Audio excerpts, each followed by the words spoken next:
It's pretty famous because, to start with, it's very old.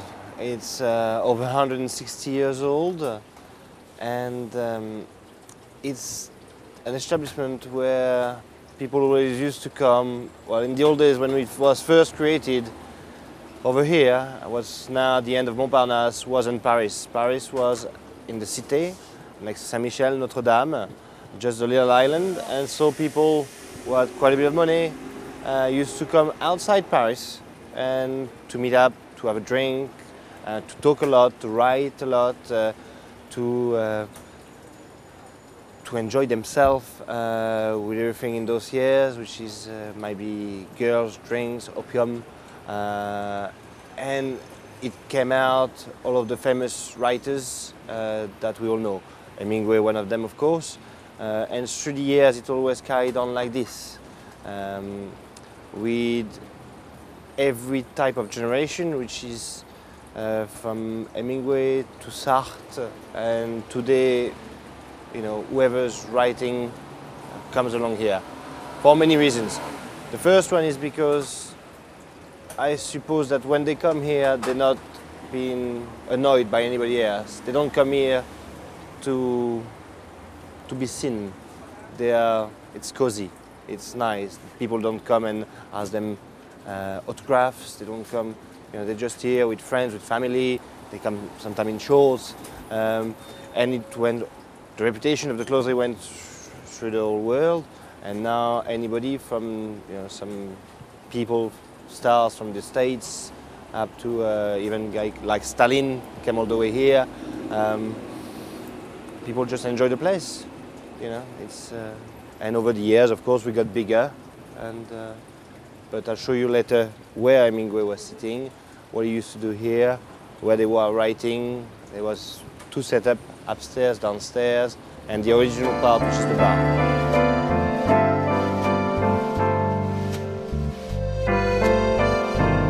Probably like everybody else at that time, in those days, they used to be able to come here without being disturbed by anybody. And they used to be able to do whatever they wanted, and that's the most important thing. And that's what's always stayed over the years and throughout the different owners.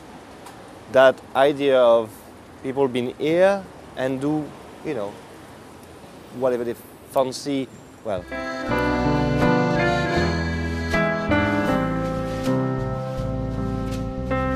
Hemingway always drank a lot of bourbon whiskey. That's why we also have a fillet of beef here, which is flamed with bourbon. You've got to know that Mr. Hemingway used to drink at least a bottle of whiskey a day, which is one of those things, and that's his thing.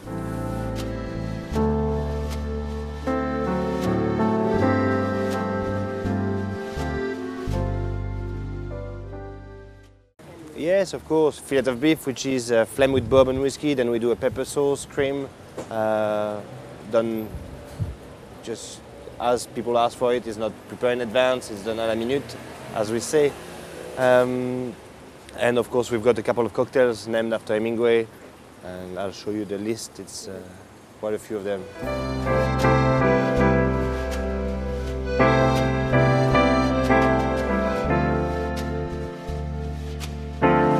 Hemingway and so many others that have been through here and been well known, and you know, whoever likes Hemingway will come here, whoever loves Sartre will come here. But then again, Closerie, it's above that. It's not a touristic place more than this.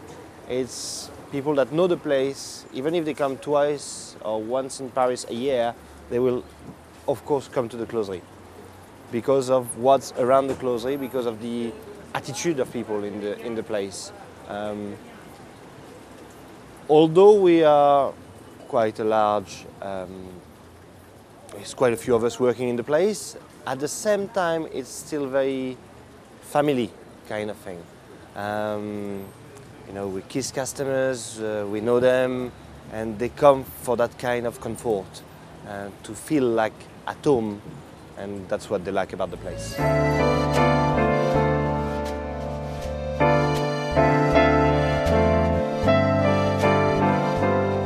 I've been working in the profession for over 17 years now. I must say, if I would not have come here to work, I would have come here first to have a drink. I would have never come here to work just to be able to come here for a drink or something to eat. Because as you come here, there is a spirit in this place.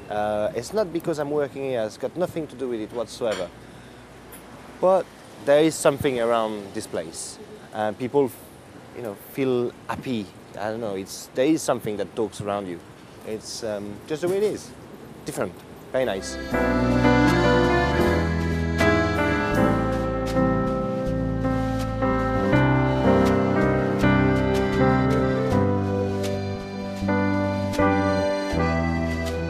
So this is Hemingway's place.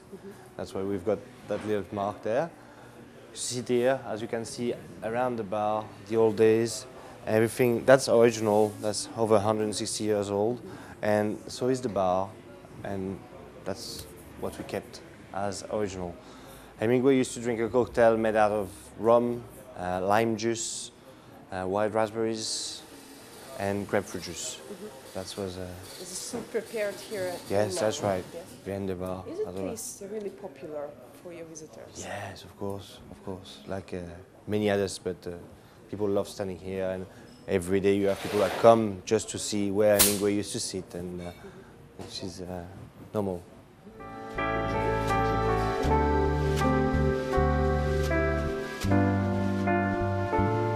came here because this is where Hemingway would come and write when he lived here, and I wanted to see what he saw and be able to read. I'm actually right now reading A Movable Feast. I'm actually rereading it. I think it's my 4th or 5th time reading it, but every time it just reminds me of the life and the jazz culture that was going on in the 20s. And I just wanted to come here and experience what he experienced and see the things that he saw while he was writing some of his works. So.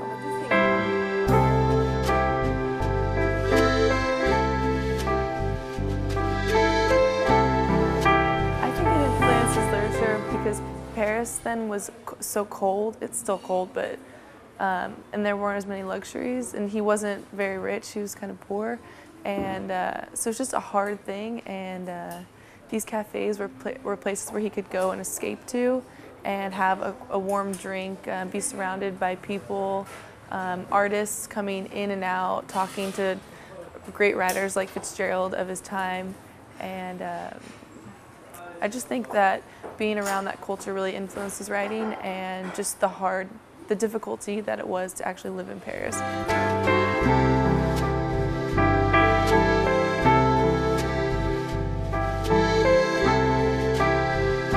Today's actually my last day here, but I've been to Place Contrescarpe, which is over in the 5th, and that's on Rue, I forgot the street, but where his first apartment where he lived with Hadley, and so I've been there. I'm actually going there this afternoon to get a drink with a friend, and yeah, I've been there.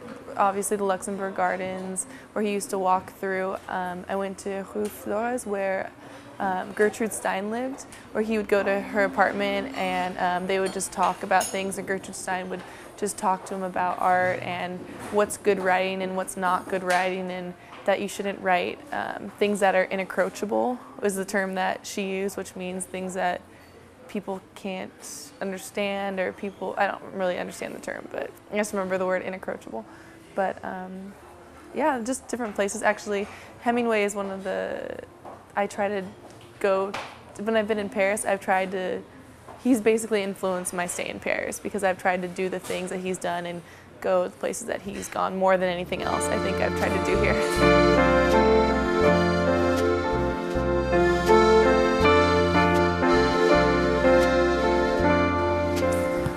Here in Paris, there's been very few nice days, sometimes weather-wise. Sometimes the weather's beautiful, and sometimes the weather is raining. In fact, in May, it rained so much that it didn't even seem like it was summer or spring.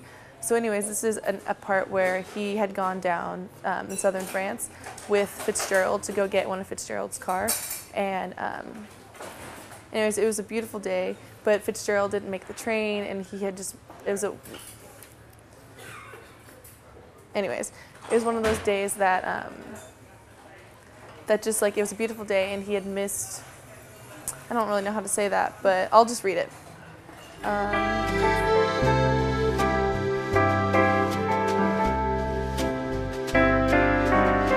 Because there's this one where it was a beautiful day and he's with his wife Hadley and they're talking about how there's nothing that can ruin a day more than people, and it's just something that I've really kind of